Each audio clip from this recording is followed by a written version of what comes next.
item will be the Pledge of Allegiance. And Ms. Ancona, can you lead us? Pledge allegiance to the flag of the United States of America and to the republic for which it stands, one nation, under God, indivisible, with liberty and justice for all. And if I could ask everyone to just remain standing for a moment of silence. It's with regret I inform you that a retired teacher, Karen Ann Hughes, has passed away. Karen is a retired South Country teacher who taught at Frank P. Long and Vern Critz, 15 years experience here in the district. And I ask that we take a moment of silence for Karen at this time.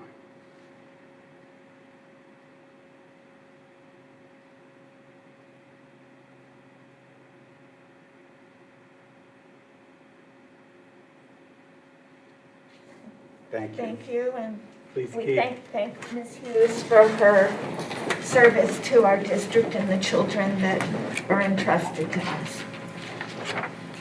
Okay. Emergency exits. Everyone in the room, follow the exit signs in case of an emergency. It's a smoke-free school district. Smoking is not permitted anywhere. So now we have board consent items. This is C, item C1 through C4. Is there a motion to approve? Mr. Trent, a second by Ms. Aruda. Ancona. I wasn't even gonna correct it. Ancona. Oh, sorry, Ms. Ancona. Any questions or discussion? Seeing none. All in favor of approving items C1 through C4, please raise your hand. And let's see, I have everybody voting in favor with, yes, we've got, it's unanimously approved. I love the thumbs up. Yeah, that's cute. Okay, now next is the superintendent's report. Yes, thank you. The district, I'd like to begin by announcing the district is seeking community residents who are interested in sitting on the district's newly formed Equity in Education Committee. The committee will function as a subcommittee in an advisory capacity to the Teaching and Learning Board Advisory Committee. Parents and community residents interested in serving on this subcommittee should email the district clerk no later than October 16th. So that's this Friday. Some good news, the USDA has extended the free meals program for the entire school year. This program was initially scheduled to end in December, and we learned of this through a press release from the federal government, and we recently received official notice from the New York State Child Nutrition Office just this afternoon. So again, good news in terms of meals for all of our children. Teaching and Learning Advisory Committee, as the board knows, there have been a few meetings that we have missed as a result of the vacancy that we had at the central office with the anticipated start of Elizabeth Doyle, our new Assistant Superintendent for Curriculum Instruction and Accountability. We are postponing tomorrow's Teaching and Learning Advisory Committee meeting to sometime in November when she does return. But once a date has been set, we will notify all. And then finally, over the last week or two, myself as well as the board have been hearing from several parents requesting to bring students back to full-time 5 days per week instruction. Let me first begin by saying nothing would please us more than to have all students return in-person instruction for 5 days per week. As we initially promised, administration is currently examining how we may bring groups back of students in more frequently for in-person instruction now that students and staff are becoming more familiar with social distancing. And to help us in that review, we've prepared a short parent and teacher survey to get parent and teacher feedback on our current hybrid remote teaching and learning model, and to help us determine the level of comfort of bringing more students into school for in-person instruction. Letters went out earlier today. These surveys will be active Friday. Some folks try clicking on the link and it doesn't go anywhere because the link's not active yet. They will be active Friday, and the deadline for completion will be 1 week and that'll be the following Friday on October 23rd. And everyone's input is important, so please be sure to access and complete that short survey during that time period. And that is all the announcements I have, President Hayes. Okay. So then the next would be trustee and advisory committees reports. We have some virtual members, I think, who've been to different meetings. Do you have any reports to make, Ms. Felice? Yeah, the papers. Yes, I do, Madam President, thank you. Just in keeping the community informed and the district informed about the proposed expansion to add an Asheville site to the Brookhaven landfill, an area just adjacent to the Brookhaven landfill, in anticipation of its closure. I attended a meeting on October 1st, a virtual meeting with Brookhaven Town to go over the scope of the project. That meeting and the PowerPoint that was offered is available on the Brookhaven Town website if anyone is interested in using it and reviewing it. And basically what is happening right now is the first step is happening as far as developing the environmental impact statement. And so community members and stakeholders to the landfill were asked and given an opportunity to submit written comment for the environmental impact statement, but those comments have to be in by November 2nd. I would ask the board's consideration to put together such statement, just to state our position and, that we are concerned about any kind of negative environmental impact on our district and our faculty, staff, and students at the various schools that would be closest located to the Asheville. And also ask for consideration to consult with our environmental experts that we've used in the past, just to make sure that we make the right statement and are looking at the right hazards and or a situation where we can be assured there are no hazards. So I offer that to the board for consideration. I also attended the Nassau-Suffolk School Board Association resolutions meeting on September 30th and went through the various resolutions that are put together for the beginning of the year, the lobbying efforts up in Albany with our state and local legislators concerning education legislation.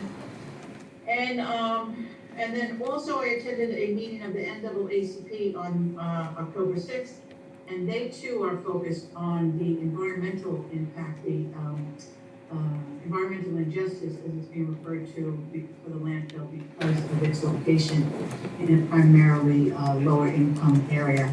So many different groups are advocating or looking at the situation just to make sure their voices are heard. So that meeting I attended as well. And then finally, what I would like to add is that we have a proposal on that's coming up later. Well, actually, I'll talk about it when it's under the proposal, when it's at the proposal line. Okay. I also put in today that on those the resolutions meetings that I attended along with the board president, I think there were one or two other board members. I just couldn't see who was there, but I know there were others who responded who were going to attend. There is the annual meeting that's on October 31st, and if no other board member wishes to attend that meeting, we have the ability to send one person. It's Saturday morning, 8:30. If no one else is interested in attending, I will attend the virtual meeting.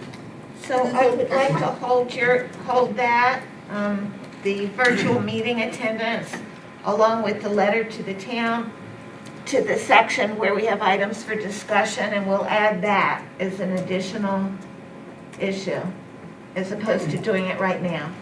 Okay. Okay? Ann, can I just ask Cheryl a question? Sure. You have a question? Ms. Felice, where does the community send the letters to for their concerns for the landfill, for the Asheville? Oh, great question. Directly to the, I'll send it to the superintendent so he can include it in the update. It will go directly to Brookhaven Town to their environmental department. Okay, I'd just like to provide the community a link or something, or an email address at some point, so before Absolutely. the second. on that so they can voice their concerns?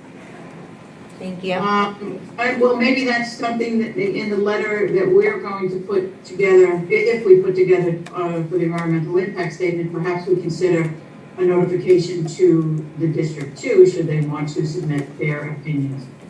And I'll have that information for you, yes. Thank you. You're welcome. Okay, let's see.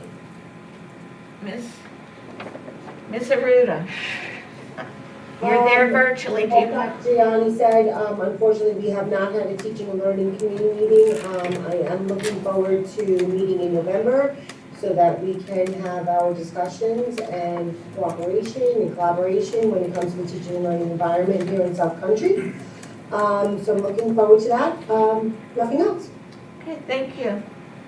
And Mr. Parker, do you have any updates that you need to give us from any committee meetings that you attended? Not right now. Okay, then I'll go next to Mr. Trent. Yes, I had the opportunity to talk to a group of middle school students, just about their experience in school, and I kind of got two takeaways from them, some things I would tell them that I would share with the board and administration. The first one is that particular group of students would like the menu, I guess, to be rotated, because every Thursday and Friday or Monday and Tuesday, they go to school, it's the same meal. How long ago did you have that conversation? Because they were rotated. We did that. They did? Yeah. Oh, We did it okay. already, thank you for Excellent. that. Another suggestion that they made, did you guys do that because they made that suggestion? I spoke to the high school and the middle school, and they gave me that suggestion, and we implemented it. Excellent. Another suggestion they made was getting rid of the spoons and forks and getting sporks. It's like the spoon and fork together as like a way to save money. I didn't hear what you said. Sporks, I think it's called. Sporks. It's Oh, forks? Oh, the ones that look like a spoon and a fork? Yeah. yeah, those, instead of having the forks and the spoons, just as a potential way to save money. So that I'll was bring that forward to Whitson, yes, that thank was you. two of the things that I told them I'd share. Well, I'm going to jump on what they just suggested. Can they look into the cost of compostable containers for the take-home and any of the takeout and cost that out, compare that to what you're Sure. using? Some of the meals that they are sending home now are pre-made off-site. Did you see some of the pictures? Mm-hmm. They look great, so maybe not those, but the ones that they're preparing themselves. I will have that conversation with them. That's it for your report? Okay. Okay. And your turn. Okay, great. So we had a health and safety meeting past week, and the principals were on that meeting as well. So any of the rooms that had air quality issues are not being used, and they're trying to determine how they can go about helping those, the air quality in that room. The principals all reported that the kids have no issues with the mask. They're keeping them on all day. There's been no discipline issues with them at all. And that everybody's just happy to be there and respecting the rules. There is an odor issue in the small gym at Frank P. Long. They called an outside company and they're backlogged. And since we've had odor issues at Frank B. Long, I'm asking if we can maybe look into other companies to go look at that, since the other ones are backlogged and they don't know when they're gonna get to it. And I didn't ask, and I'm hoping that that gym's not being used at this point. That's storage. Okay, good, okay, perfect. And then the windows in the classrooms are gonna be slightly open in the winter, and they'll adjust the temperature to keep the airflow going through the rooms.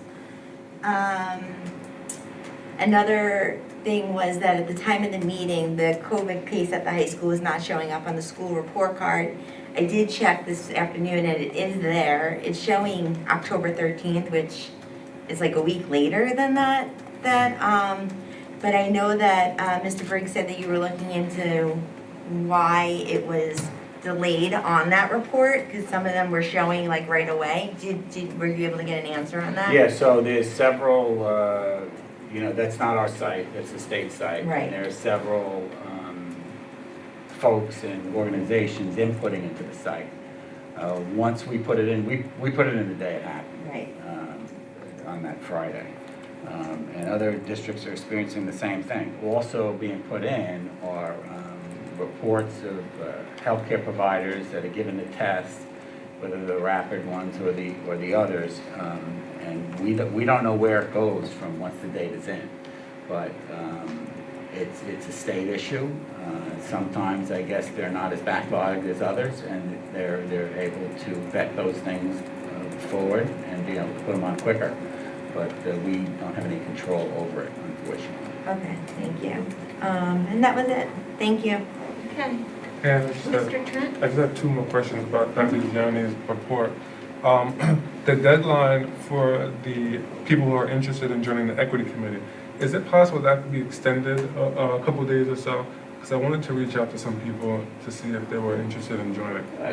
Listen, it's never a hard fast. If people come forward later, I would just ask that you give them to us. Sure. But it's been advertised now for, I think, over a week. Yeah. But if you have somebody, just let us know afterwards. We added folks to the website committee as well. Excellent. And the survey that we're sending out, is that also going to be taken by the students, or is it just? We are looking at a survey for the students as well. It'll be different, but the parent and teacher survey will be similar. Okay.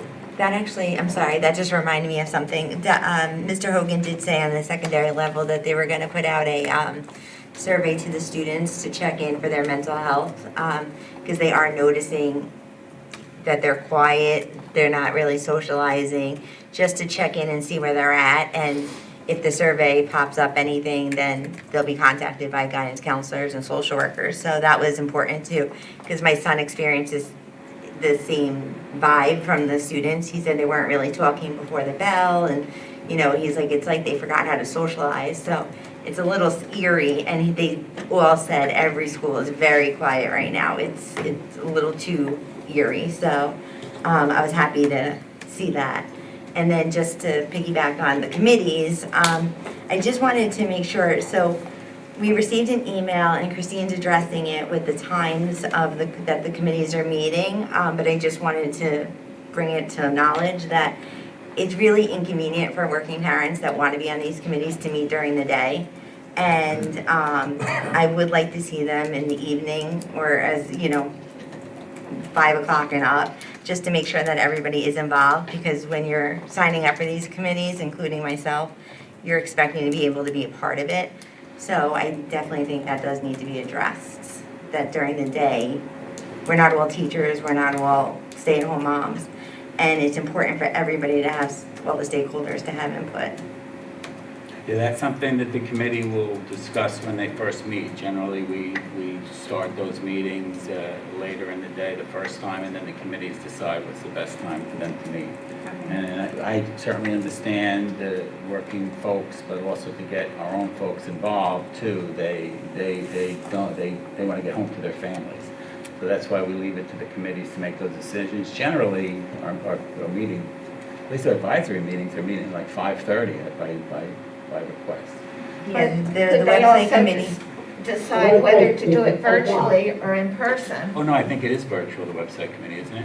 Yeah. It is, yeah, and like And I think Melissa the said, it meeting's was, getting changed. yeah, it is, but I just want to make it clear, there's going to be more committees and more Yeah. people wanting to volunteer, and if they're working, they may be hesitant to do so. So I just want to make sure that everybody has the opportunity and will be able to attend the meetings that they signed up for. Thank you. So, next, we have a guide to board meetings. You have your student. handbook. Oh, I'm sorry. Yes, I have to go back to the screen okay, Mr. Frankie. Hello. So it has been a bit more than a month since the South Country School District has opened up. In the viewpoint of the students and staff at Upward High School, I feel that the reopening has been really great. My fellow peers are continuing to follow those very important published CDC guidelines, and we're all displaying extreme caution. But to boost, you guys were talking about mental health of students. So to boost our school spirit during this pandemic, the Bellport High School has kicked off their Fall Spirit Month in order to allow both cohorts to take place. We will repeat each Spirit Day twice. So Decorative Mask Day was October 13th and October 15th. Disney Day is October 16th and 19th. USA Day is October 20th and 22nd. Hawaiian Day is October 23rd and 26th. And we will end up the month with Think Pink for Breast Cancer Awareness Day, which will be on October 27th and 29th. Students can partake both in person and virtually. And the Bellport High School students and faculty really feel that we are ready to begin after-school activities. So starting next week, we will begin holding in-person and virtual clubs, extra help sessions, return to sports, and the credit recovery program. All these programs will rotate weekly between cohorts and will allow all students to participate. For those students who are fully remote, they will have the opportunity to take place virtually each week. And I believe that's it from high school. It's going really good. Thank you. Is your calendar posted on the high school? Just send it. Mr. Frankie, would you send those awareness days to Ms. Giappoletti? And she will put them in my communication with the board so they have those? Great, thank you. Thank you very much. All right, now it's the public comments section. And since we've been holding our meetings virtually, we've had the public submit letters through our clerk if they want them read during the public comment section. And I believe our clerk has a number of letters? Yes. Okay, so our rule for public comment is it's a 3-minute rule that an individual's comment is limited to 3 minutes, and total comments we're allocating half an hour. So I think you can cover all of those in that time. Okay, the first letter is from Tina Carlos. Over 65% of the schools in Suffolk County have already or have plans to return ed to full-time in-person education for all 5 days in the coming weeks. I strongly urge you to consider doing the same for South Country Elementary schools.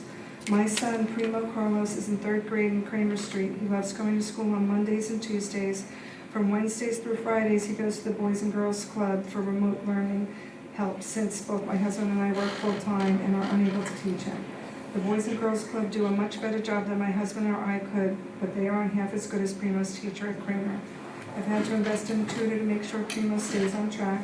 As Bellport Village residents, my husband and I pay a lot of taxes to support our schools. We used to believe it was worth it, but it's hard to continue believing that when I have to invest more to keep my son's education at status quo.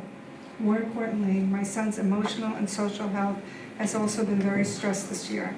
He has had more meltdowns this year than when he had major surgery in 1st grade and was in a wheelchair for most of the school year. He misses seeing his friends and teachers. Please consider immediately returning to the regular 5 days per week in school, at least for the elementary schools. If you can't do it immediately, at least plan for it in the new year after the holidays. Tina Carlos. The next one is from Allison Diaz. Hello, my daughter is a 6th grader in Bellport Middle School. She was diagnosed with ADHD at the age of 5. She benefits from in-person instruction. She told me the other day she wants to go back to school 5 days. She wants to see her teachers and her friends. She needs that extra help from her teachers face to face. Being on a computer is not beneficial for her. She isn't learning what she needs to be successful. Please allow them time to go back full time. And that's Allison Diaz. We have another one from Joseph Merkling, DC. I am sending this email to be read at the Board of Education meeting this week on behalf of the 375 parents that have signed this petition to have our kids back in school, and he attached a link to the petition. We, the parents and residents of the South Country Central School District, are petitioning our Board of Education to reopen our schools to full-time in-person learning. The children of South Country schools need full-time in-class education. 4,313 children in South Country District rely on us to help make sure they get the education their civil rights guarantee. When our children returned to school in September, the Board of Education informed our community that if COVID-19 numbers stayed down, a plan to return the kids full-time would be made. With just under 1.5 million people calling Suffolk County home, the county COVID-19 rate continues to remain well below 1%, with an average of 8,000 tests completed each day and only one positive case identified in our district. Our children and families are struggling with remote learning. Children are isolated and alone, which is leading many of them to act out, crying and throwing temper tantrums multiple times a day, all while sitting in front of their computers. This is causing low classroom productivity, attendance issues across the district, declining grades, and creating an environment where the kids no longer want to learn. Now is the time to bring our children back into the classrooms. The families in the district want to know the Board of Education is working on moving our kids to full-time in-person learning. It has been stated by our administration in multiple correspondences with parents every reason they cannot or will not reopen the school to in-person full-time learning. The administration has stated the guidelines are unclear. In addition to public documents, the district receives additional guidance and interpretations of written guidance from sources such as NYSED, NYS, New York State, and Suffolk County, DOH, CDC, as well as District Council. If there is something that is unclear, you need to get clarity on it. Our kids are depending on you. In the New York State Department of Education reopening guidelines, school districts were encouraged to repurpose building space to support in-person instruction to ensure equality in education. Responsible parties should prioritize efforts to return all students to in-person instruction at this time. South Country School District has followed the reopening guidelines with astounding attention to detail, making sure the safety of our children stays the #1 priority. Now is the time for South Country to spread the focus back into our children's education while continuing the safe approach. Our administration has claimed we do not have the space to bring the children back to school full-time. Over 65% of Suffolk County school districts have found a way to do this. Are all these other districts misinterpreting the guidelines? Most of these districts are doing this by following the New York State Department of Education guidelines, where the use of physical barriers such as OSHA-approved polycarbonate desk partitions can be used when a 6-foot social distance is not possible. Many of our parents are administrators and teachers in other local school districts where there are up to 20 to 28 students in a classroom.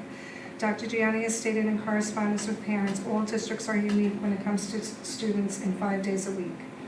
Some have available space while others have chosen to go inside the 6-foot guideline. Here in South Country, our health and safety protocol is 6-foot social distancing in classrooms, with each of our school buildings unique when it comes to size, space, and enrollment. The time is now to follow many of our neighboring districts and reevaluate the district's strict 6-foot social distance interpretation to allow more of our children back into classrooms where they belong. Some children require special educational services, speech, OT, PT, etc., while other students need the social aspect, while some need emotional support or just an environment to thrive and learn outside the confines of their own home. As of this week, 48 of the 72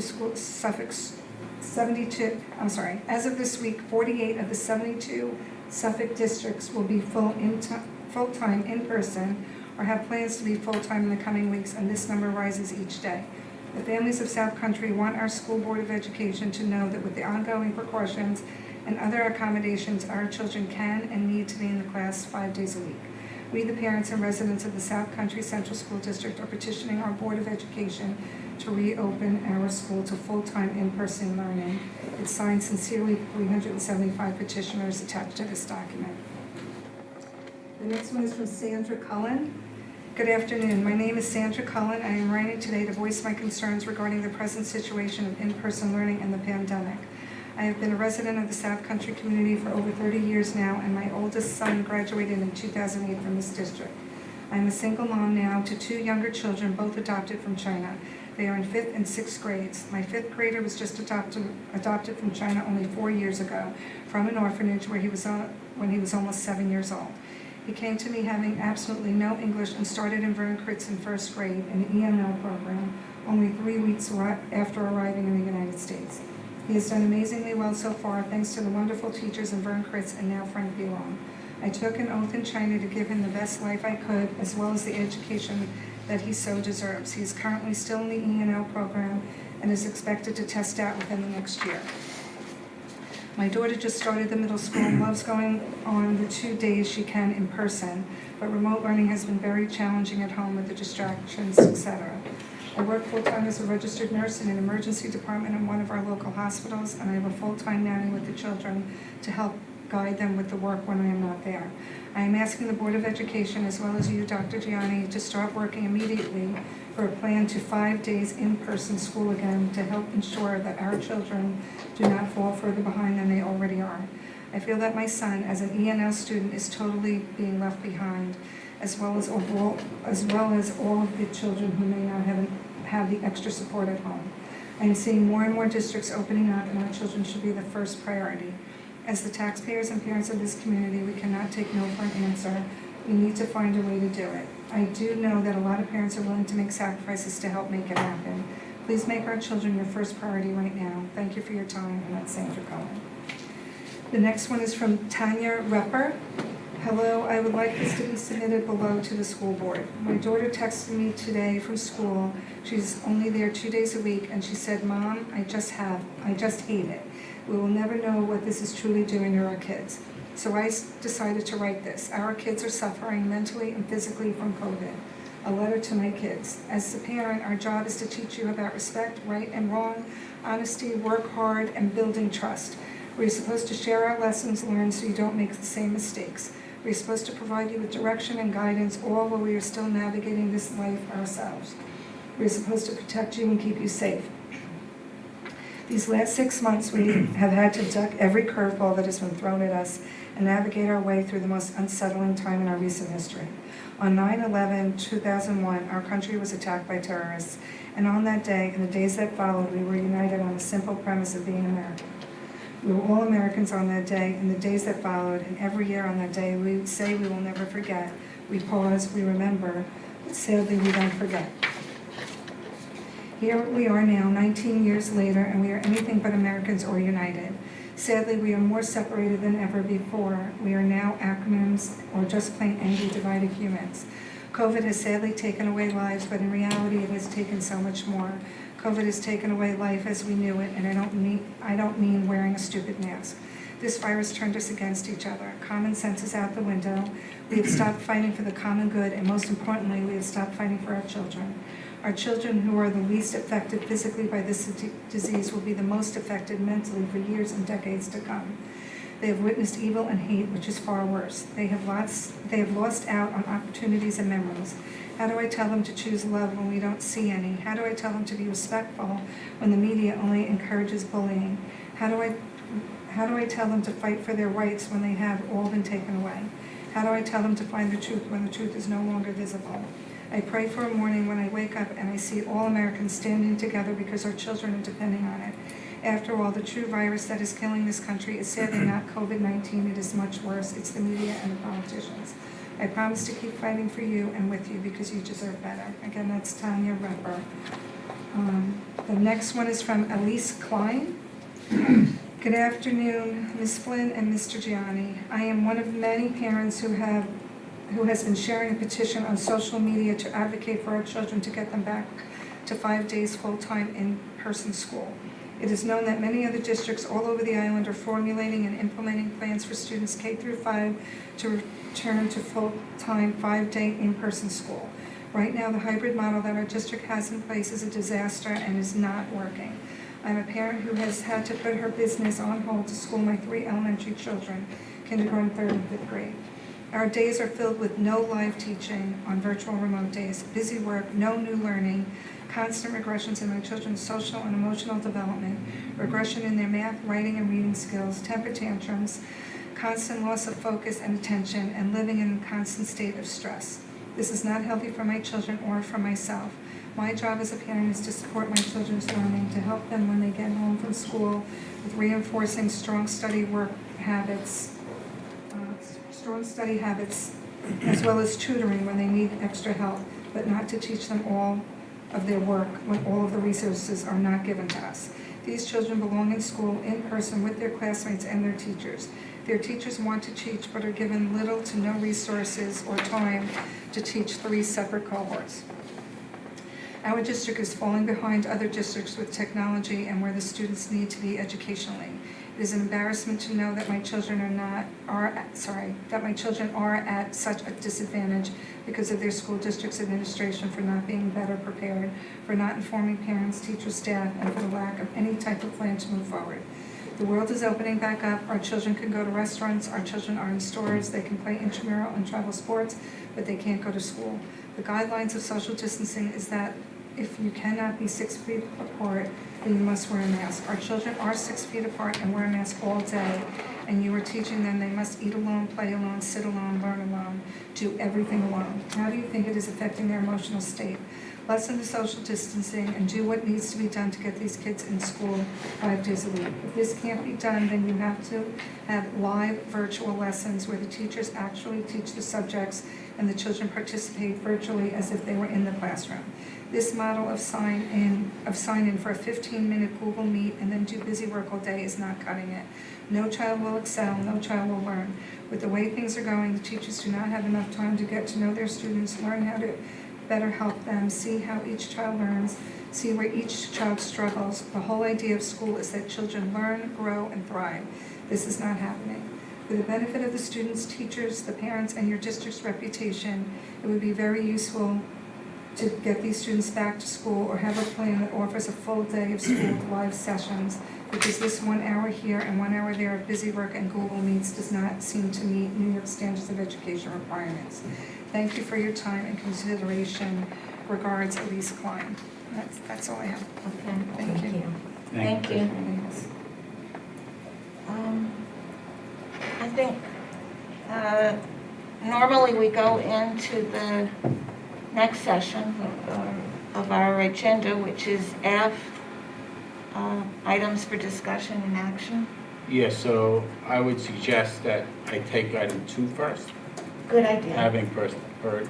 I think so. Okay. We need any action to take that out of order? Mr. I'm Sheehan? sorry, what are we doing?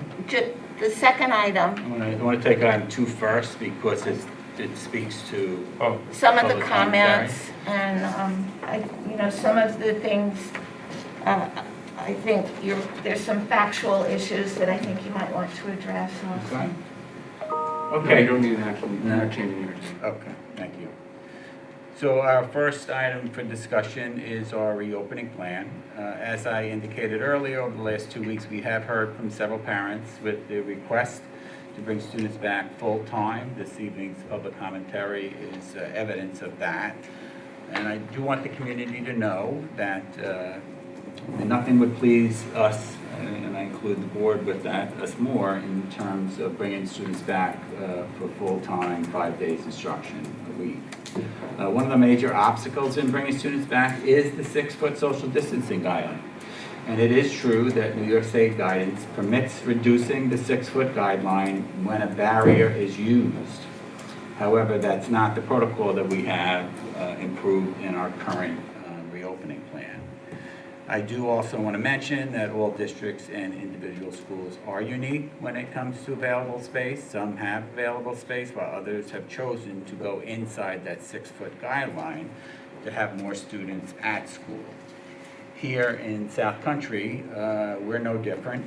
Our schools are also unique when it comes to their size, the space available, and the enrollment, the number of kids that are in the school. So the question is, do our schools have pockets of space that could be used to bring more students in? The answer is yes. Some schools more than others. However, no school has near enough space to bring everyone in following the 6-foot guideline. As promised, over the last couple of weeks, administration has been looking and examining very closely how we could bring groups of students back more frequently for in-person instruction now that staff and students are becoming more comfortable with the social distancing piece.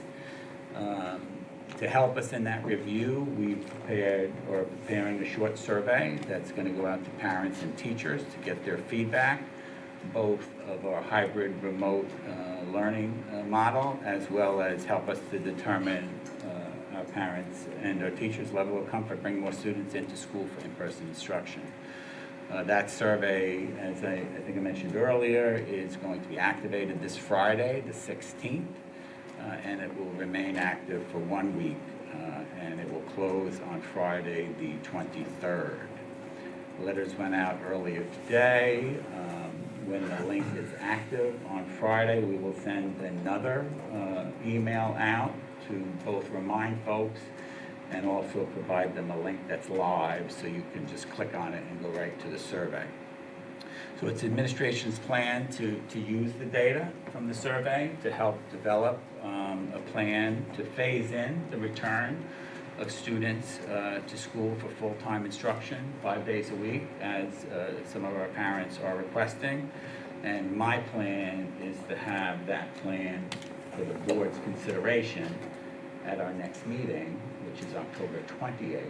Typically, the board reviews or has that workshop meeting to look at student achievement data. As the board knows, no tests were given other than AP results.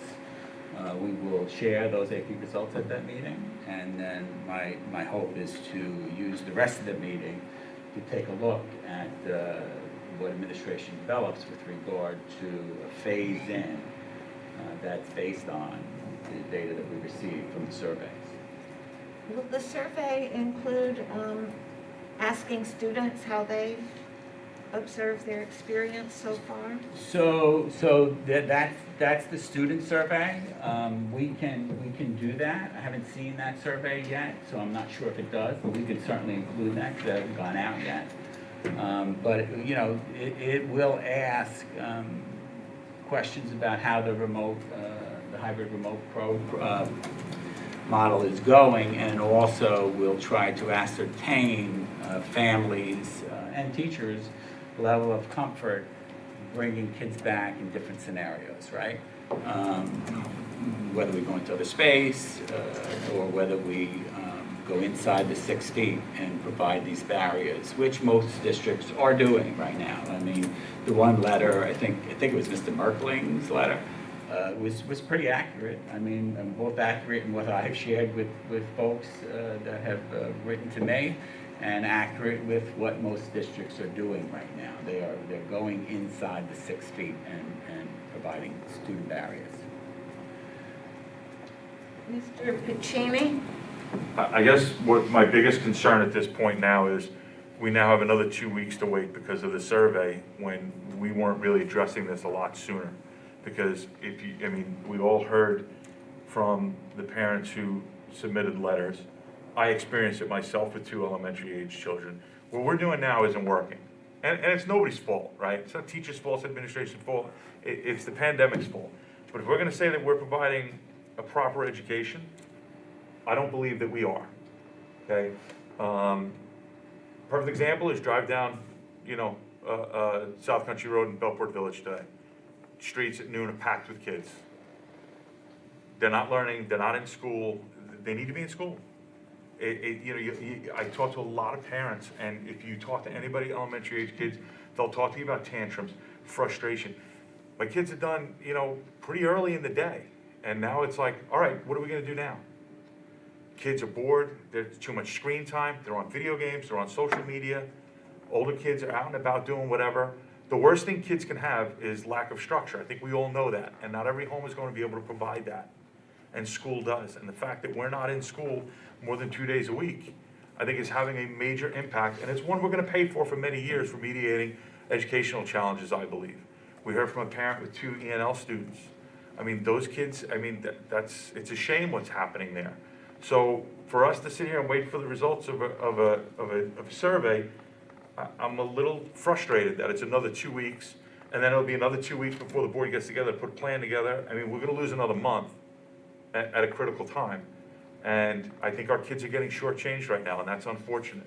And for us not to have addressed this sooner or to wait any longer, I think is failing our constituents and our students, most importantly. Our students need to be back in school. It's a critical time for many kids. When you look at, we talk about social emotional learning all the time. What this is doing emotionally to students, I mean, think about the kids in high school who just, they're not gonna have a homecoming. That's gone. Those are memories to last a lifetime that are all been interrupted. Not to say that that's something that we could have changed, But at the end of the day, we can do more than what we're doing now, and I think this board needs to have a serious discussion, because if I'm incorrect, somebody please correct me, this board has the ability, and this board alone has the ability to say, we can bring our kids back if we have less than 6 feet distance and we have barriers, masks, et cetera.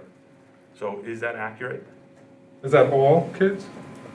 We can I believe everybody should come back, but I believe a phased-in rollout would be best, starting with elementary, and I'm talking to others, maybe seniors, because it's critical year, and elementary, and then figure out a plan to bring everybody back in. But yeah, everybody's gotta be back. Everybody benefits from being in school. I mean, and you know, just a couple of things, I'm sorry, because we heard it and I witness it every day. Okay, so we talk about cohorts, these cohorts are all intermingling outside of school. They're playing sports, you know, they're working, you know, they're hanging out in the middle school. I'm sure the kids in the village today weren't separated by cohorts. So I think it's time to start having this serious conversation, because I think the impacts we're having is detrimental to our students. I'm going to ask the superintendent to respond to your comment, because I know that they have been working on Sure, phased ideas, and so the suggestion in some of the letters that nothing has been done is an incorrect. And I agree with that, That's correct. an incorrect perception on the part of the letter writer. But I think that the superintendent could speak to that point. Sure, I just want to clarify, this board does have the ability, though I want to make sure everybody watching at home and that wants to discuss this does understand that while there is a plan in place or one being developed, and this isn't a huge undertaking to turn around and bring kids in full-time or 4 days or whatever else it is, the decision rests solely with this body. Am I wrong in that? No, you can change. I just want that to be Go clear. inside. That is correct, but But as we have not- as board members, we've got a fiduciary duty, which means that I think we need to get the benefit of information that's provided by our administration before we make a decision like that. Correct. Because that decision has a lot of consequences. If you bring everybody back, you saw what was in Newsday today about a Sweet 16 party that, you know. you Understood, but it start also to see could have great benefits, right? Because at the Sweet 16 party that you referenced, nobody was wearing masks, right? And they weren't taking precautions of barriers and safety precautions that we already have implemented. So my frustration is that, to your point, yes, you're right, we need the benefit of information from administration. But we are now 6 weeks into school, and we're going to wait 2 more weeks, and then the next meeting after that to probably approve a plan. We've lost another month of valuable education time. See, listen, as Ms. Hayes mentioned, and I know you know, we've been thinking and working on this since we've opened. Obviously, we wanted to see how things are going, but the principals and I meet weekly. We are preparing for opening, and the critical piece really is that 6-foot guideline. We already have a drafted phase-in plan that we can act on quickly, but I do think it's important that we get feedback from the parents as well as the teachers before designing and bringing that plan for the board's consideration. I don't want you to think that you're going to look at a plan on the 28th and vote on a plan on the 9th. The plan is to look at a plan. If you want to tweak it, and vote on it at that time, and we will be prepared to implement quickly. So, I'm sorry, you're saying at the next meeting, when we have the results of the survey, we're going to be able, in 2 weeks from today, vote on a plan to bring students back in? A phase-in plan, yes. I still think we're late, but Can I interject? I said my piece. I want to come in on that before, Ms. Aruda, before I get to you. A lot of the other districts are doing phased in and starting in November, so it's. Some are, but some have also Okay. been in 5-person full-time for a few weeks now. So it's kind of a mixed bag, right? And I just want to make one other comment about that. You know, we did have one confirmed case of a high school student with COVID. And because of our 6-foot rule and the mask rule and all that, when the Department of Health looked at our situation, they didn't require any quarantines of anybody. And in some other districts, where a COVID case has been confirmed, buildings have closed, and that is very disruptive to the whole system. I'm just Sure, but pointing we that don't out know- as something that we need to keep in mind. And then I had Ms. Aruda. But just to counter your point, though, there's no data to say that the schools that were shut down did not have the same protocols that we did, and vice versa, right? So it's kind of a hard statement to say, well, we didn't have to shut down because of our protocols. I mean, I don't know why Sachem High School, North High School shut down for 2 weeks, from my understanding. They did have a hybrid system at 6 feet. I can't speak to that, but, and there are many districts that were 5 days in elementary schools from day one. So, We do know that it was because of our strict protocols that we weren't required, because the DOH did share that with us. that we weren't what? That we weren't required to. No, I do understand that, but we don't know that the strict protocols Yeah. prevented someone else from catching COVID-19 That- from this student. Yeah, we don't. Ms. Aruda, you were next. Thank you very much. First, I just want to say that I do respect everybody's story and their desire. Whether it is to bring back the children full-time, or to remain remote, or to remain hybrid, because I think we all have a different story, and we are all in it for our children, and the best that's for them, whatever your story is. With that being said, I do think it is important that we gather the information from the community, find out what everybody's story is and exactly what they need. And then moving forward, my question to you, Dr. Gianni, is will our committees, our reopening committees, be involved in helping to tweak this plan, the same committees that were involved in creating the plan? No, I don't see that as happening at this point. Now we have a plan. The plan needs to be revised based on the board's need or the community's want to have students back. And we need to determine how that happens. And I'm going to be perfectly frank. There's only one way that's happening. You're going inside the 6 feet. Yeah, we can stick groups of kids in pockets that we have. That's not something I recommend. We need to really see folks and parents, their level of comfort bringing their children back inside the 6 feet and make a And what will determination. happen if we choose to go that route, will we allow for families to then go fully remote if they're not comfortable? Oh, with sure, that, sure. I mean, there's a lot of, Or to remain hybrid?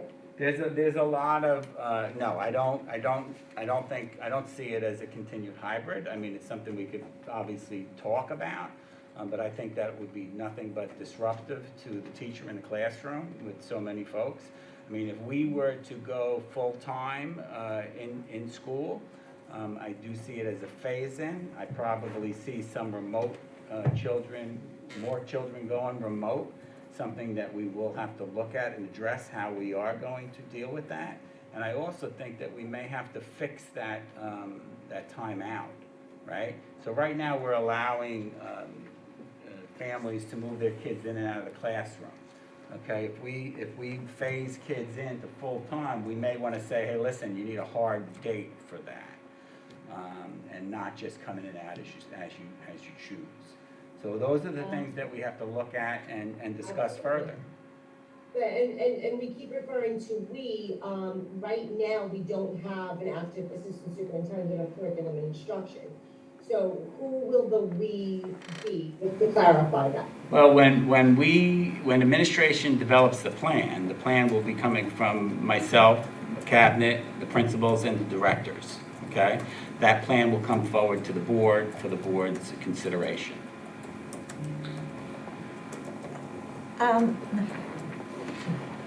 Ms. Coleman. Okay, so will we have the figures, the cost for the barriers by the 28th, the meeting for the 28th? Oh, yeah. And Yeah, do we've been working on the barriers for a couple of weeks now. And do we know if when we were gonna be able to get them? We believe we'll be able to have them by November 1st. November 1st, okay. And then,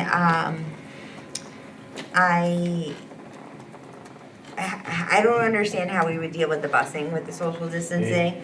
That's something that That's we'll gonna have be to- like a huge issue. I think for now that we definitely need more live teaching for the elementary schools to start as soon as possible. since it is gonna be a little while before we get this plan in order. I agree with that. I think that the parents are frustrated by those lack of times that they're not engaged with their teacher. Then, I don't know if I like that there's not gonna be a hybrid option, because I don't know if for myself, I feel comfortable sending my kid back 4 or 5 days a week. I really, but he needs something. So I really think that needs to be considered, because you need something, but you also are minimizing your risk by being there for 5 days or 4 days. And then to pull them out to full remote is just gonna mess with their head even more. So I don't like that they wouldn't have an option. If I had to pick today, he would continue in hybrid. So I think that is a touchy subject, and I think that it's not gonna be right if we're not gonna have fully remote teachers for those remote students, when those teachers are gonna now have a full classroom and people online. It's gonna be a lot for the teachers, so we're gonna need to look at that, revisit that as well. But other than that, those were my major concerns. Okay. Thank you. Mr. Trent? Well, I guess right off the bat, I would be completely against going within the 6 feet. I would want to see, I guess, recommendations from the state. I'm not sure if they have said it's okay to go into the 6 feet. The state's guidance clearly says 6 feet distance, when it's 6 feet foot minimum can't be maintained, the use of barriers. So if we can't stay 6 feet, we have to use the barrier? Yeah. And that's okay? According to the state. According to the state? I would want to see the survey from the students before I would consider doing that. And that would be the only way to bring kids back, is to go in at 6 feet. That is the only way to bring all students back. But we're gonna definitely phase, right? Pardon? We're gonna start with phases, correct? That would be my recommendation, because I would not want to just put all the kids back in school. That's, it's that totally disruptive. makes the most sense, but if we do phases, have we figured out if we can maintain the 6 feet? I'm sorry. If we start out with the phases, so the small groups are coming back, can we still honor the 6 feet with the small phasing? No. So we're breaking it right off the bat. You're going to have to, because the phase, you don't want to drag the phase out over, you don't want to get into February with the phases. And if you don't break the 6 feet off the bat, you have to reconfigure to get the rest of the kids in. It's just not possible. We just don't have, you're talking about gym and cafeteria in most schools. I'll use Kramer as an example. They got the smallest gym and cafeteria in the district, and yet they're more capacity than anyone. There's just no space over in Kramer. Some have a little bit more space, but they have other needs as well. The only way, and I've been battering around this with the principals for weeks. The only way to get everybody back is to get inside the 6 feet. And I think it would be beneficial to give the committee's input on this. Well, listen, if you're looking to throw things back to the committee, then it's not going to happen by October 28th. And quite frankly, we're at a point where you have a plan, you have a request of your community, and you'll have a recommendation by administration to move forward. I think that's the route you need to go right now. We are reaching out to both parents and teachers as well as students. We are getting everyone's input. And then you'll see that input, and you will see a recommendation from administration on how to move forward in bringing all kids back in a phased-in approach. Would it make more sense to do half-day for the elementary, and that way one cohort can go in the morning, one cohort can go in the afternoon, and that way there's less kids on the bus, but every kid's still going in every day? You just double the bus You budget. just double your transportation costs. And listen, the buses will be a challenge. You're going to be inside the 6 feet there too if everyone chooses to use it. Right now, we don't have an issue of space, not at all. And I suspect some parents, if we go inside the 6 feet, I suspect some parents will go total remote, and I suspect more parents will drive their kids. You know, so it may just work out, but I also think you need to be prepared that students may be inside the 6 feet on the bus.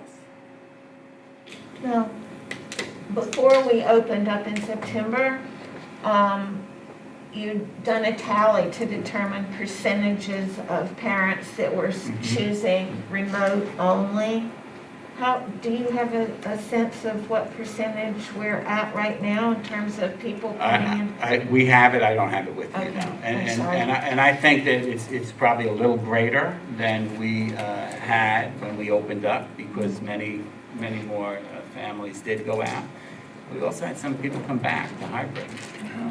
So I don't think it's a significant number, but though that data, we'll get all new data from this survey.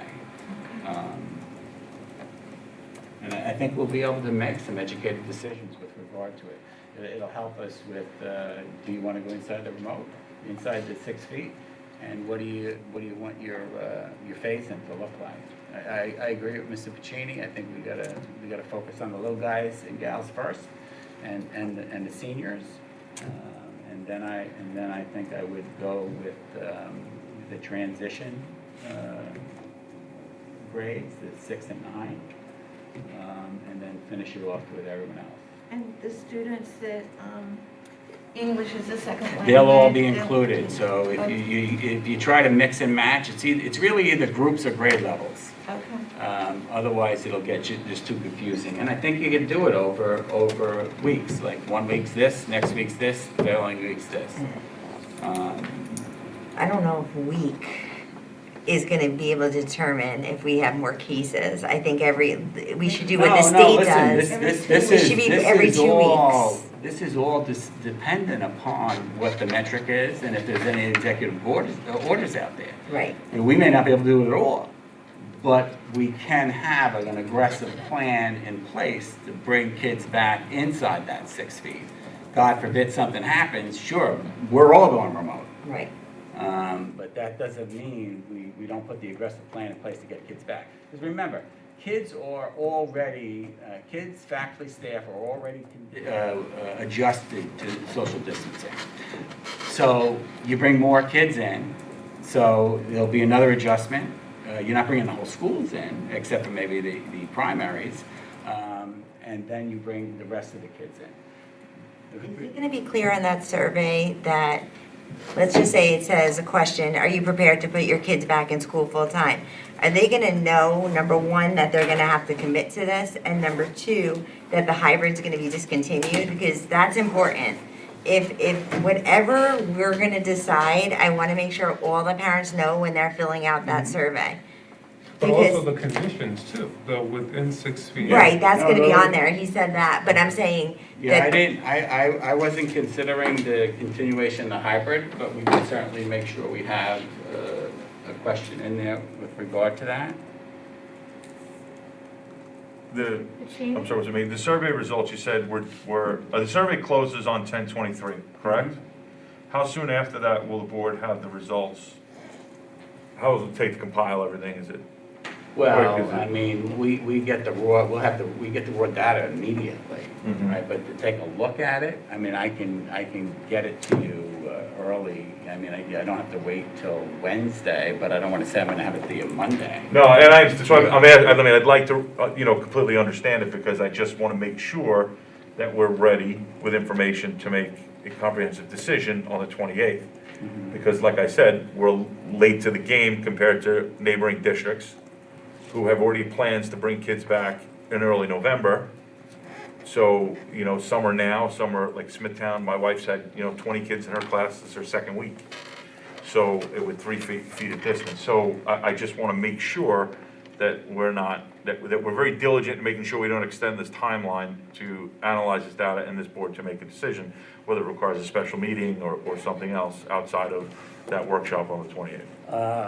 Okay, well, I can share the data as soon as I have it. However, I'm not going to be able to interpret it to you by Friday. I would say I could give it to you probably before the before Wednesday, but more likely Tuesday.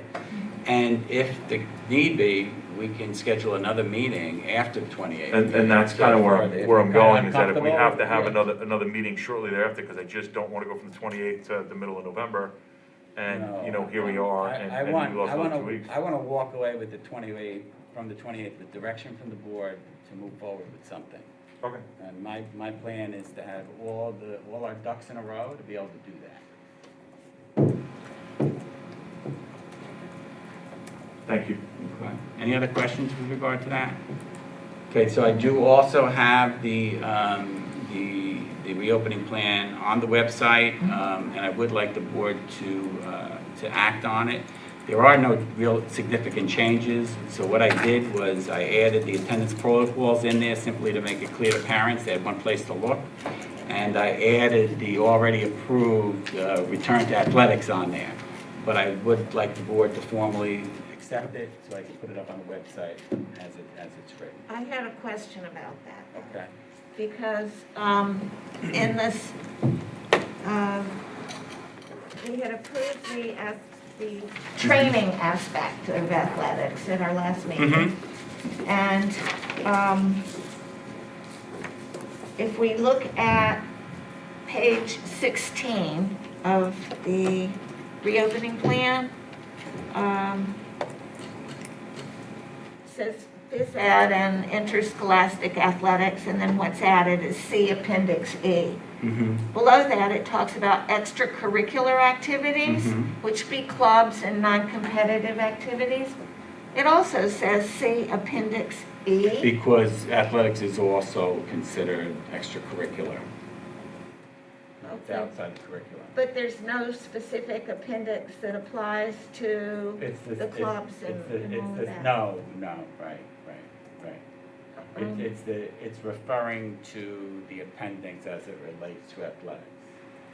So,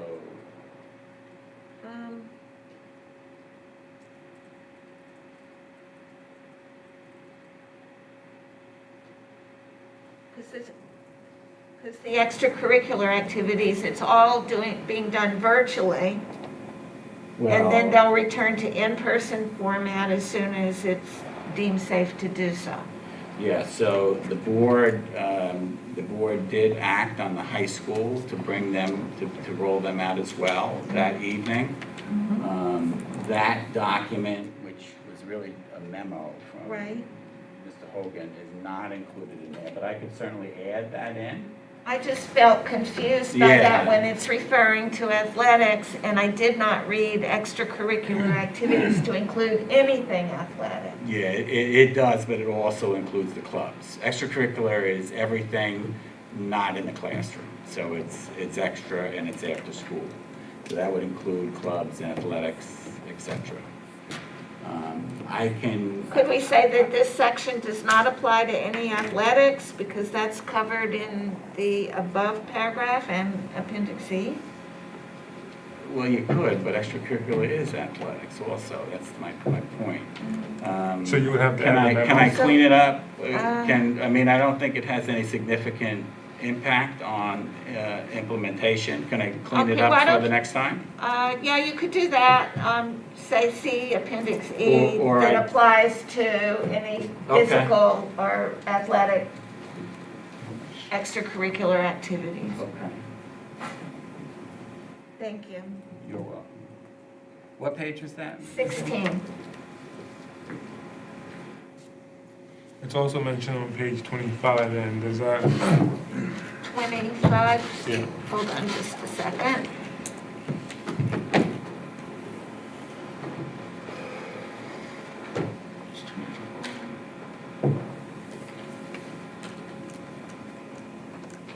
Okay.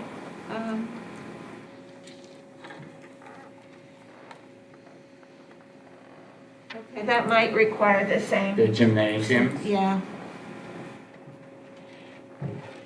What, yeah, I don't know if it applies there. Yeah. Because the protocols are listed in there, and it does include gymnasium. Okay. Had another question on page 37 on attendance.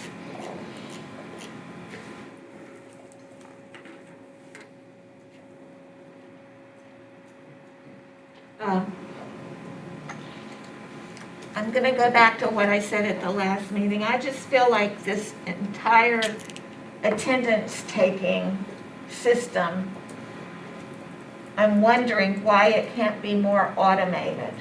It does seem very burdensome on the teachers, and is there some way to have it handled automatically through the Chromebook programs that they're using? Unfortunately, no. I thought that they had just implemented something on the Chromebook that you can, in the Google Classroom, that you can take Yeah, attendance now. I don't recall if there was extensive cost with that, or it just it wouldn't work with our eSchool system, but we did look at it. I really thought that it was something with the eSchool that it actually integrated now. I thought that was our conversation 2 weeks ago. That's what someone had said.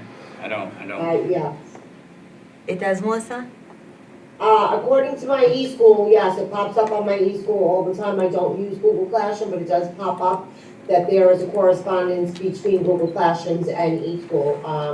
So, I like to be able to look into that a little more thoroughly for the district and for the Okay. teachers, because I do think. Okay. Thank you.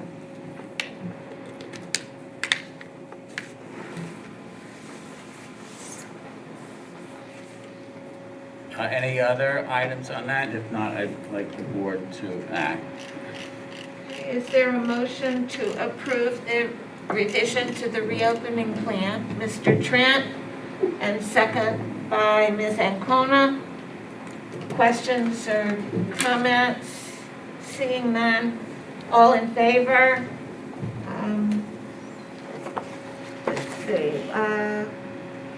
there's 6 of us, all 7, it's unanimous.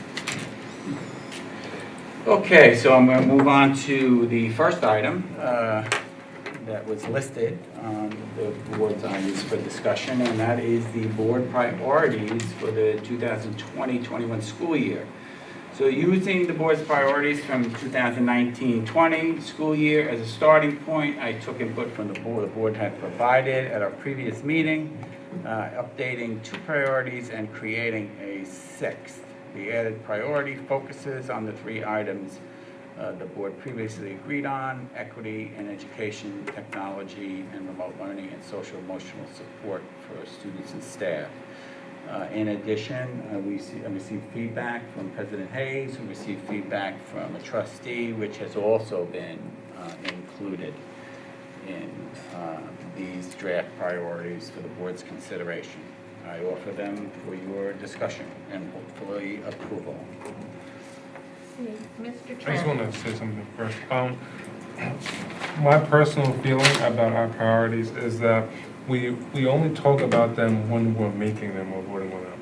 I wanted to have just more discussion more regularly about our priorities, whether it be an update on how we're doing on them, or if something we're voting on ties into our priority directly. I just want to make sure that we're constantly reminded of our priorities. Sure. Listen, I believe I do try to do that, other than last year during the COVID. So you are aware that once the board approves your core priorities, they go out to the entire staff, and everything revolves around those priorities, whether they're action plans in the building. As you know, based on the newly revised shared decision-making document that we did last school year, we require all shared decision-making team to work off of our priorities, and we look at that through the strategic planning committee as it comes forward. So these are not, I don't want the board to think that these are things that you just approve and you forget about. Yeah.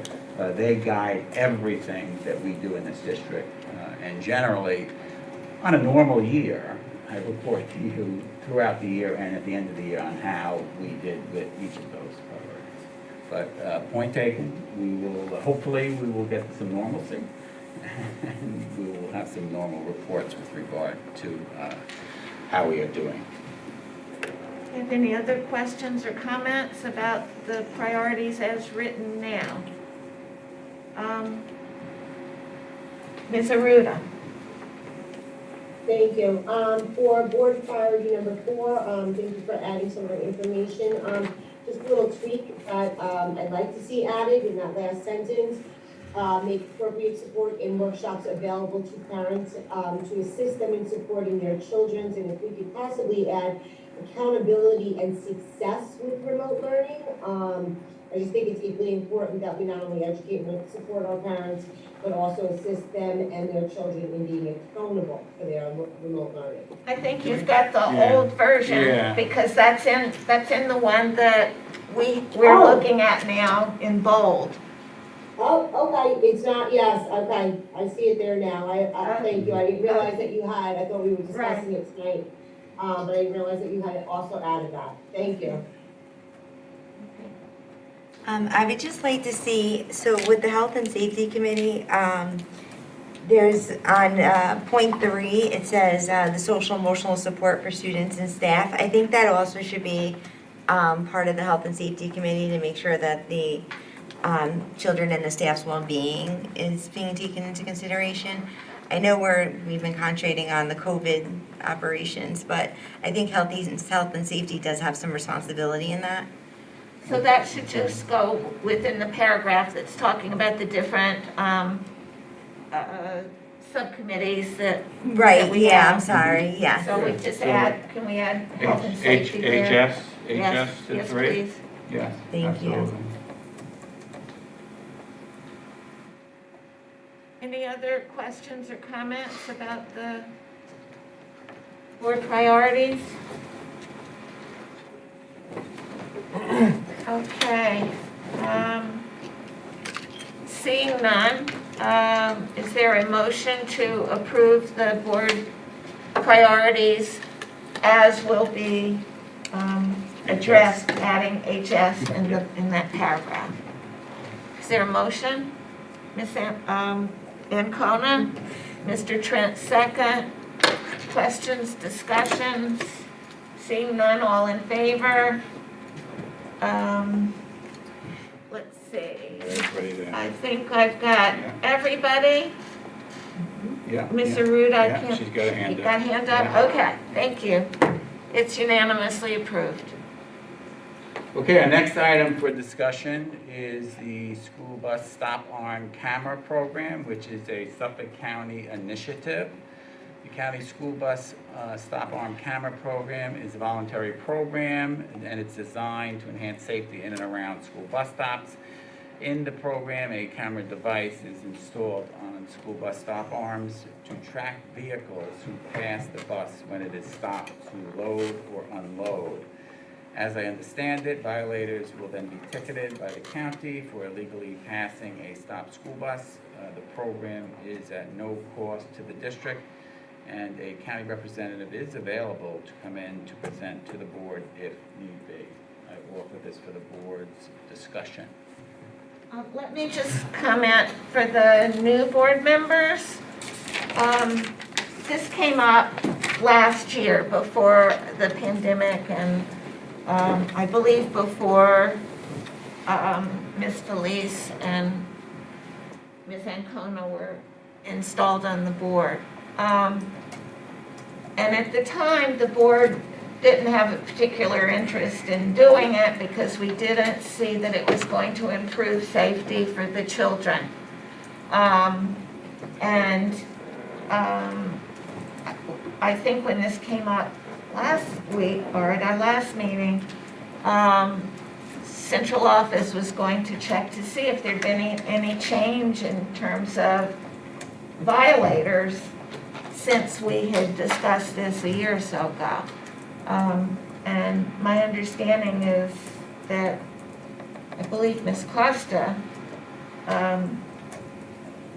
contacted the transportation company and found out that there's been no observable change in terms of violations, and it doesn't seem to have been a big problem. No, it's the same issue all over the county. South Country is no different. reported that it's not a big issue here. That's not to say it doesn't happen. But obviously, your bus company is going to err on the side of safety and say, sure. But the evidence that they have is that it is not a big issue and that South Country is not either above or below the norm throughout the county. Mr. Pacini? Did I hear correctly that there's no cost to the district? No cost. Well, I don't know who pays how, but it's, mean- it's reported to us by the county. I mean, if it's no cost, it's no cost, right? So what does it matter, I guess? But I guess my issue is it's not really a safety measure, it's really it's something to help enforcement. Right? That's really all it is. If somebody passes a school bus, they're gonna record the license plate and they're gonna send them a ticket. I'd rather see police start patrolling bus stops and being around buses a little bit more. I mean, this goes to the same thing that was controversial a few years ago when they put the speed cameras up in school zones, right? And again, if there was a cost there to county taxpayers, of course, but that was really, you know, it seems like this is close. And again, it doesn't cost us anything, but it looks like just a money grab from the county, and it's a way for them to do enforcement without actually getting up and doing enforcement. So it doesn't cost money, it doesn't cost us money. I'd really like to know where the money's coming from, who's paying for it, because it is probably coming from the county or the state. I'm assuming it's the county though, but I don't know the answer to that. So I'd really like to know where the So funding's it is, coming from. it is a county statute. It is. There is a bus company, a private company in this contract that was negotiated through my office with regard to implementation. It is expected to be funded through the fines.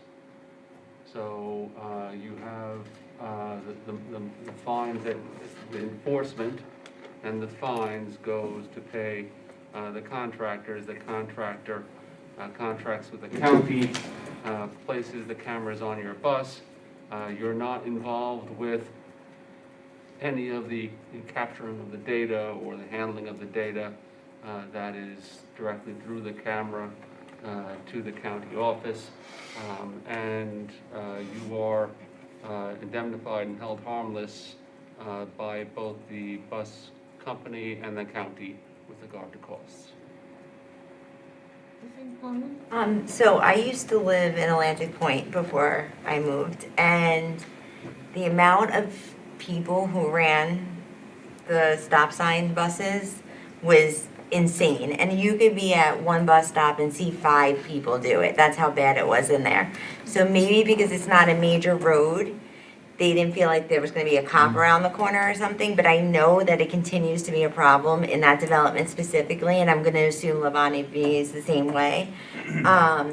So I personally saw a child almost get hit by a car from that reason, and in our school district. So I am all for this. If I could call 911 and a cop come to my door, instead of giving a ticket, I would, you know what I mean, being held up giving a traffic ticket, I would rather that. Maybe they'll think twice before they do it, and it does appear to be always the same offenders. And that's also the same thing, it's been proven with the red light cameras too, that it's usually the same offenders. So maybe if they keep getting the fines, they'll ease up on it. And I've heard good things about the red light cameras, that it's becoming less and less of the same offenders.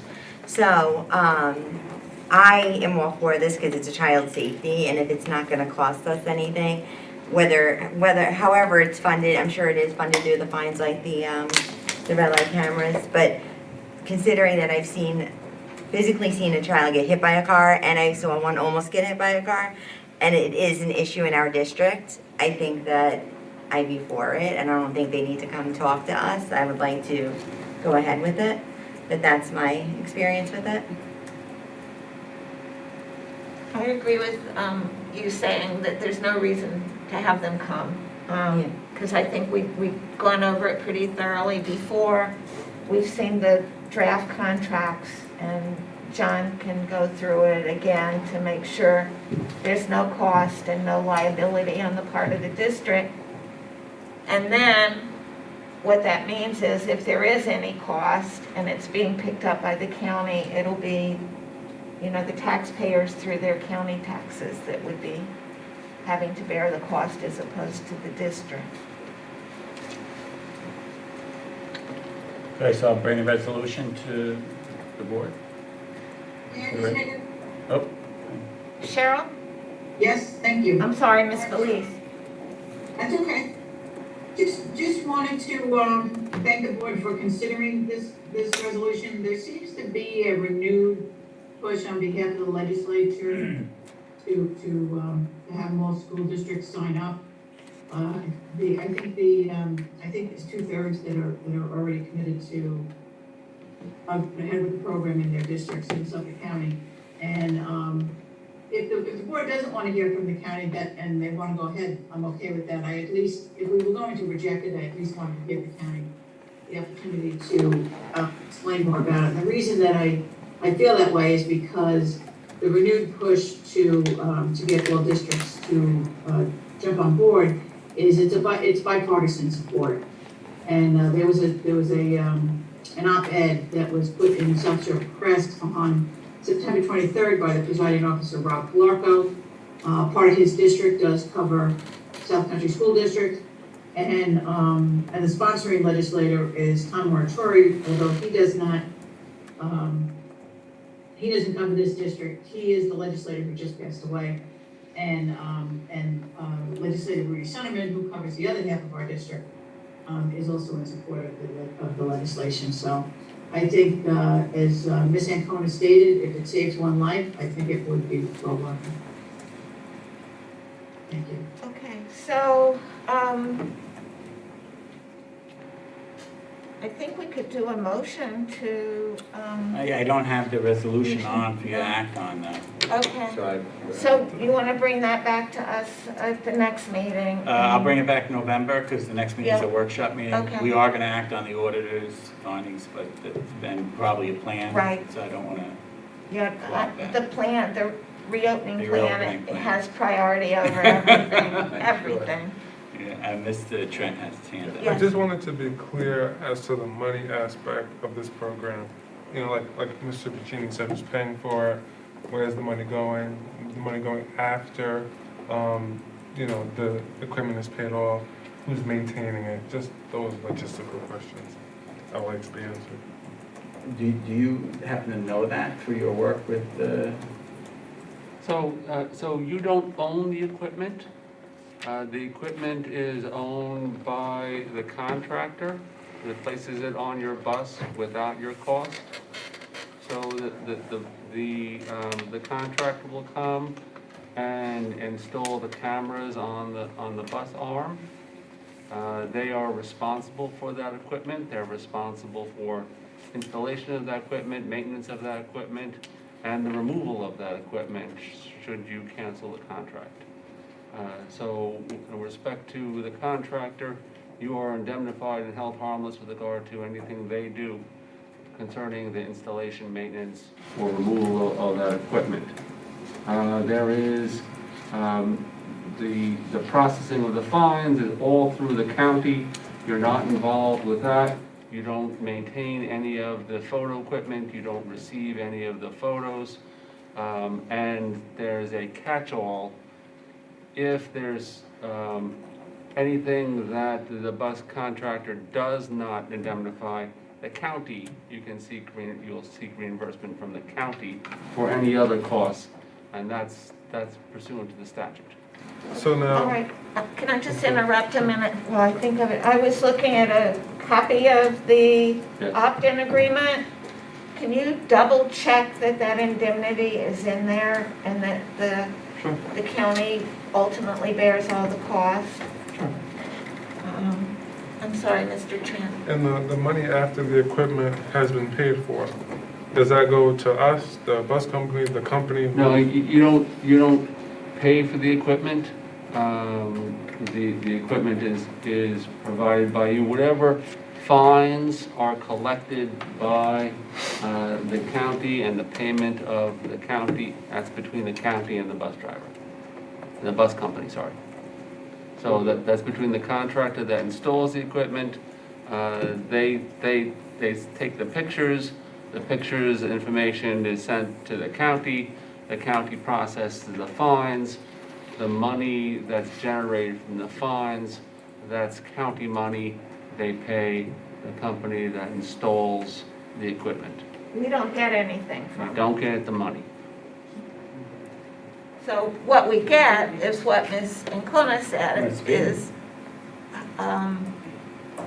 hopefully avoiding having any more of our students accosted by drivers who are going around the But bus. from what I remember when this was originally brought up, I heard something about the money going to programs to prevent or to educate the public about the safety of bus stops. But I guess that's changed. This agreement looks different from the one that we saw a year ago. Yeah. Yes, it is. Oh, it is different. Does how does that work with, they're not our buses, right? So- The only thing that's being installed is the cameras. And so that you have to get a sign off from The bus company? So if our bus company doesn't sign off, That's a problem. that's a problem. They're just monitoring that, correct? Like the driver can't get in trouble for anything, or I'm just seeing if there's No, any. so it's not, it's just a camera on the Yeah. arm. I don't see why they wouldn't, but I know it upsets the bus drivers that people run those stop signs too. You know, you hear them laying on the horn, so hopefully they wouldn't have an issue with it. Okay, so, second meeting after tonight. Second we'll meeting, have that. first meeting in November. Bring it back by then, Mr. Sheehan will have the indemnity response for us. Okay. Okay, moving on to our next item for discussion is the first reading of revisions to Board Policy 3170, correspondence to the school board. This policy was recently reviewed at the request of a trustee to bring the policy up to date. Currently, the policy only refers to letters received. However, the board receives correspondence in the form of emails as well. So Strategic Planning Committee reviewed the policy and made some very minor revisions, so email would be included in this policy. And I offer this for the board's revision for the board's review and first reading of the policy. You'll see the highlights in there. It's a very short, quick policy to take a peek at if you'd like. And then I'll entertain any questions that the board might have. So the one with the green and the red is the one that will go? Yes, that's the one. The track one shows the changes. Oh.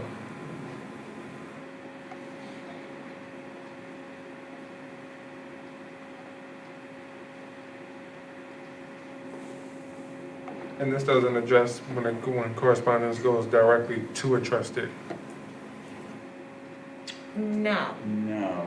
that would be more of the way the board chooses to handle things, and We'll that talk might be about that. something at our retreat that we can work out. So if you can bring that up then, that'll be great. Okay. Can I ask a question? Yeah, it just actually came to me. How do we address the people who actually physically mail letters right now? That's just, it would be the same as it's written here. So it's like, there's very rare that we do receive a hard Yeah, copy, but it is distributed to the board, and it would be responded to that way as well. So in the summer, I remember receiving two mailed letters. You have? We all did, Oh, it was in okay. the board docs, the board update. But I don't remember seeing a response, so that's why when I was reading this, I was like, I don't know, did we ever respond to them, or? I don't remember what they are. If you Yeah. share them with me, I could tell you, because I may have responded, I may have Okay. reached out to the parent personally and then let the board know what happened, or I don't even know if it's a Okay. parent, but. Yeah, I don't remember hearing anything about it, but, all right, well, I'll dig them up and we can Okay. discuss it. I was just wondering, because I don't remember seeing any response come back to me, so I was wondering if they responded to. Well, this policy specifically deals with any correspondence addressed to the board. It was addressed to the board. Okay. Yeah, thank you. And this would include petitions as well? Well, I don't define the petition as correspondence, so, I mean, that, So is there a formal way that we handle petitions on policy or no? No. we share it, and it's the board's information. It's like information that we know about, but the petitions really are, they don't have any status. So they don't compel us to talk about the petition? Well, I think the board does. I think it. it's I just think, a response. I think any that we've known of that we thought affected, the district and the board's responsibility, we have talked about it. But if there are petitions that are just on Facebook, those are not petitions to us. It would need to be something that's submitted, and like our clerk read a letter from a constituent that attached the online petition. So that did come to us by correspondence, and also wanted to be treated as commentary during the public session. So, Any other questions? any other questions on this, or, all right, then, No action. no action But today? President Hayes, you mentioned you wanted to add the landfill to talk about? The landfill, right, because we have, before we do that, I know Miss Felice had said that the Nassau-Suffolk School Board Association is having their annual meeting, and she was going to volunteer to be the representative on the Saturday morning session, Saturday, October 31, at 8:30 in the morning.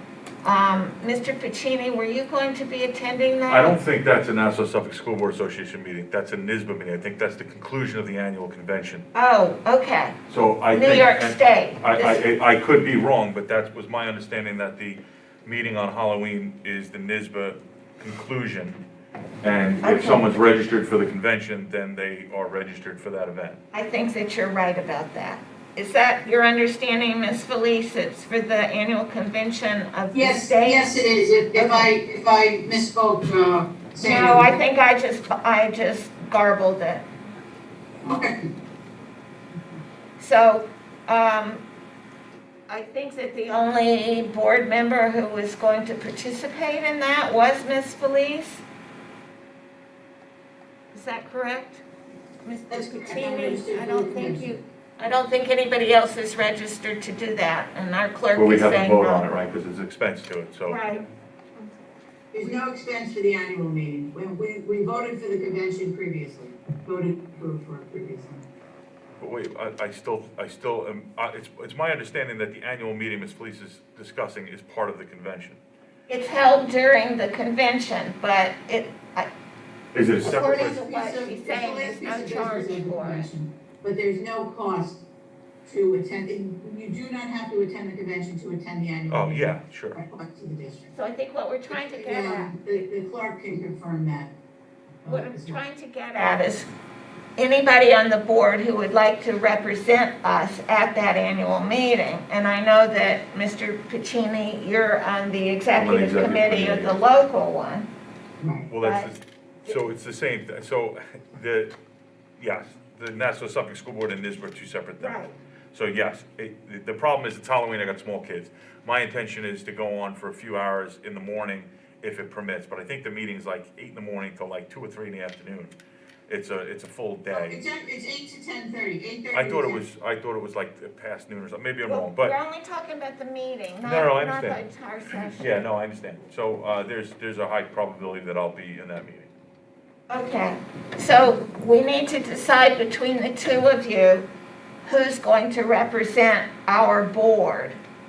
So you've got a high probability, and Ms. Felice is saying she's committed to doing it. So do you want her to be, I think it would I make don't, sense yeah, for her. I don't know that there's any, the resolution, yeah, so it doesn't matter to me if Ms. Felice wants to be the All right, the so designated, it's so fine in by that me. case, let me just see from the board, is everybody in agreement? I don't think we need to have a motion here, but we need to have some organization and consensus, and I see nods around the table to have Ms. Felice do it, and I see Ms. Aruta's raised her thumb. So,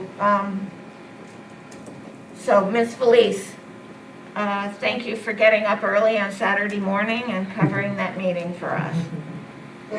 Thank you. The other thing had to do with us writing, the issue of whether to write a letter to the town indicating that the district, the school board and the students and the staff, we're all constituents in the town of Brookhaven, and we will be affected by the proposed ash fill that is being planned just east of the existing landfill. I know Mr. Parker is our eyes and ears at the committee that's looking at this. Ms. Felice has also been covering it. And I think Ms. Felice was going to volunteer to do a letter if we agreed to that. And the last time we had a group do a letter, it worked out quite well because we had Ms. Ancona and Ms. Felice worked on it, and then others helped edit it, and we all got it together. Mr. Pacini. I just want to go back, and I don't know if Mr. Parker's still with us, but he said to us previously that, he didn't think this was the time and that it was a little premature, and he is our representative from the committee, and I think we should kind of go along with what he's reporting because we voted on him to do that. So I would really feel more comfortable with following the lead of Mr. Parker as our representative on that board. This is something that we can get more information about because we do have one more meeting coming up. And I think, before the cutoff date of November 2nd. But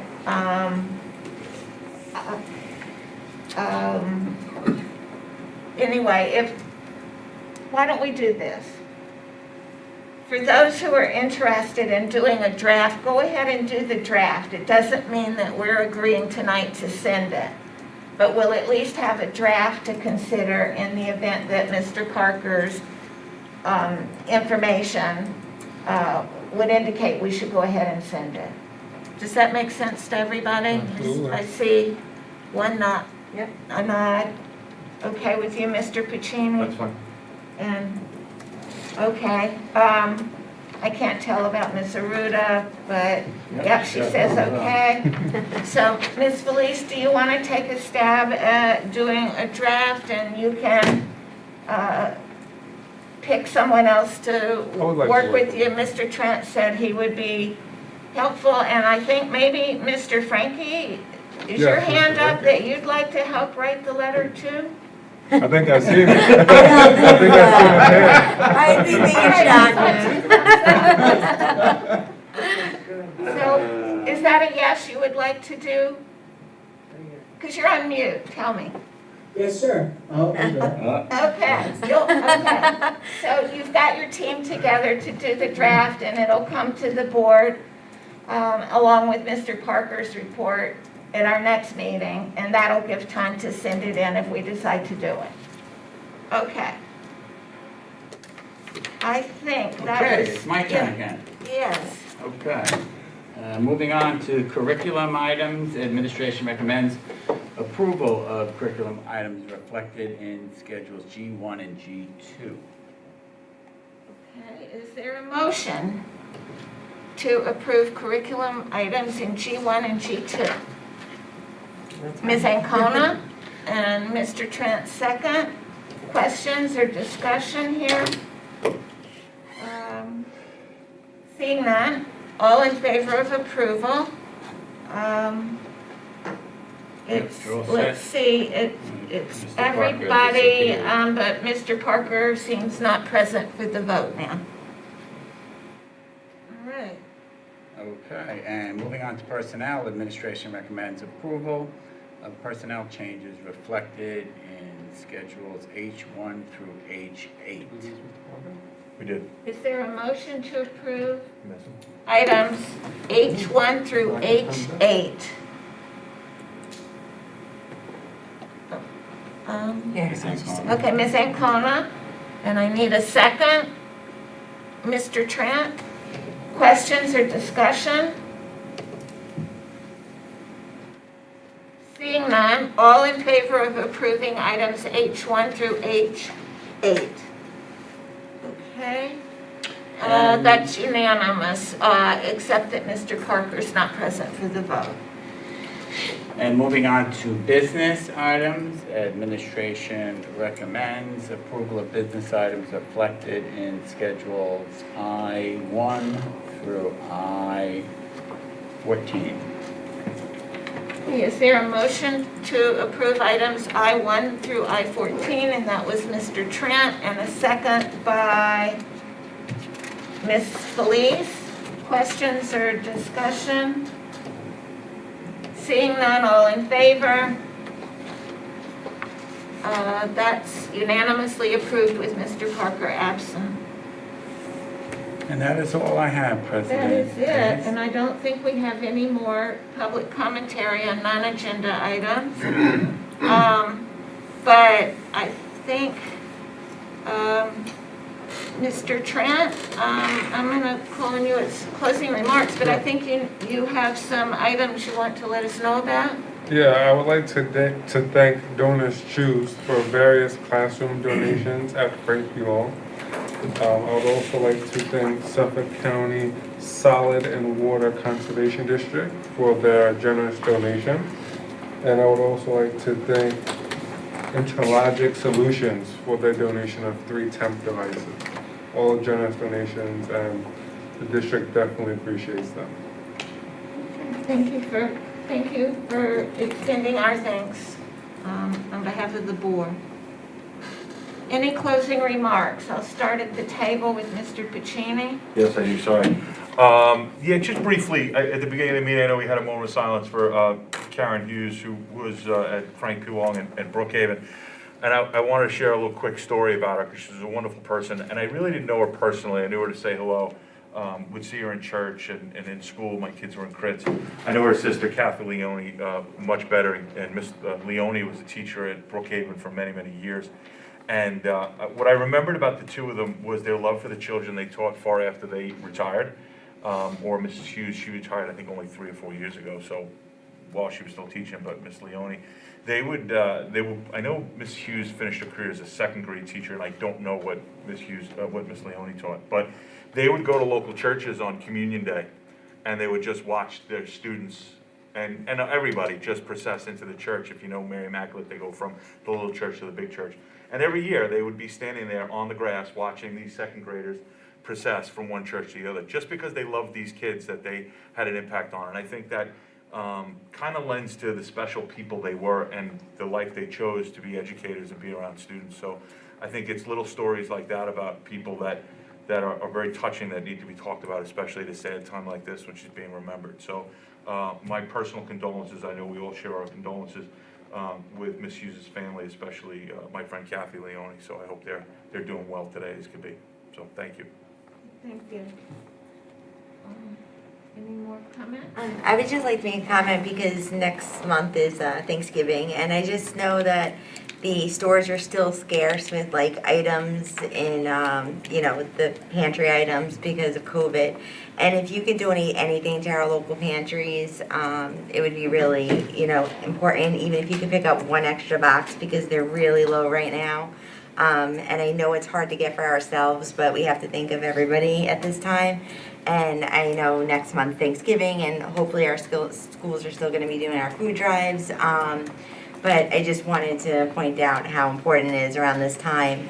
And, with the clothes, if you guys could donate old jackets and mittens and scarves, because there's still a lot of needy people. And right now it's still hard for everybody to get out, and a lot of people lost their jobs. So just to start thinking about others right now and to give as much as we can. Well, that raises an issue. If I could just ask Dr. Gianni, I do recall in past years seeing collection bins at the different schools and central office. I don't know if anything like that's being planned this year. Can we even do that? I don't even know whether Yeah, well, I we think the should. passing of items right now is kind of frowned upon. here. Maybe we could have like a bin and volunteers that are willing to do that, just to, I mean, even the social workers, I'm sure they're keeping some stuff. I don't know if they're still doing their Thanksgiving baskets, but Who's that? the social workers, I know that we used Yeah, to make I the Thanksgiving I baskets. don't know because I mean, there's plenty of other places you could donate to, but I would like to see us to continue with the food drives. Well, we if have, possible. we have a network meeting on Monday. Well, maybe that would be a And we good could- place We to. could talk about, I Okay. mean, we generally do a sock and soap and sock drive. We try to stay away from the food because there's so much food in posts that are generally picked up. But we can talk about that at our network meeting on Monday. Yeah, maybe we could even just take gift cards too, for like Stop and Shop and King Cullen and all those, if people aren't comfortable And passing food around. to that end, can you let the board know what you guys come up with about donations? Sure. Thank you. I know Campus Unity did a food drive and it was pretty Yeah, pretty they successful. did a couple. Yeah, Yeah. it was pretty good. Maybe Mr. Frankie actually knows if anything's being planned with student council. Yeah, you Well, could, that's he's a right good- there. You It's listen. right there, ask him. Jack, Yeah, can you hear us? I can hear you, yep. Do you know if anything's being planned with student council for food drives for the fall? So we are going ahead with our food drives. I'm not sure what exactly the plan is, but we were addressing it at our student council meeting last week. I think next week we're gonna set it in stone. We'll have more information about that. Great, thank you so much. So maybe you could stay in touch with the network that's meeting Monday morning, and maybe figure out how to do it and coordinate it. Well, he'll be in school. No, I don't mean for you to be at the meeting, but rather to share the information, Yeah. say through Dr. Chiani's office. And then, you can help the network know what to do. Sure. Okay, so Jack, just share that with Ms. Cepoletti, and we'll Right. use that. Thank you. So, I think you gotta go to the folks there. my remote Closing people, remarks, any yeah. more closing remarks? Raise your hand. Okay, Ms. Felice?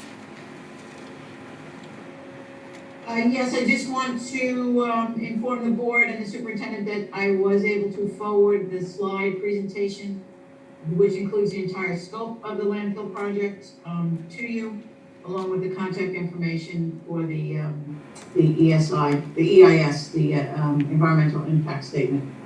So that's it for you to share with the board. And then one other item I did forget to bring up in my opening was the fact that I also attended a free seminar with the New York State School Board Association, and it was titled Equity and Inclusivity. It was an hour and a half on October 7th, and it was right where we are right now with wanting to expand our curriculum, look at our curriculum and our pattern, and also support what Vice President Trent indicated, to constantly review our board priorities and make sure that we're living up to those expectations. So there was a lot of talk, and they're going to be reviewing that seminar in the convention. So I'll gather an even more in-depth summary of what was included. But to talk about how some districts fall behind, because if districts are considered equal and are funded equally, but yet need more resources, and the lack of getting them puts them at a further disadvantage. So when we start to look at our race relationships and racial diversity and racism as a whole, we have to look at the resources that we're being provided with to ensure that our district is getting what it needs to stay up to par with competing districts or surrounding districts. Thank you. Thank you. Ms. Aruda, did you have? No? And Mr. Frankie, no more? No more tonight? Okay. We'll talk to you next time. All right, and is there a motion now to adjourn? I'll make the motion. Mr. Trent, and second by Ms. Ancona. Ms. Ancona. And all in favor, it's unanimous.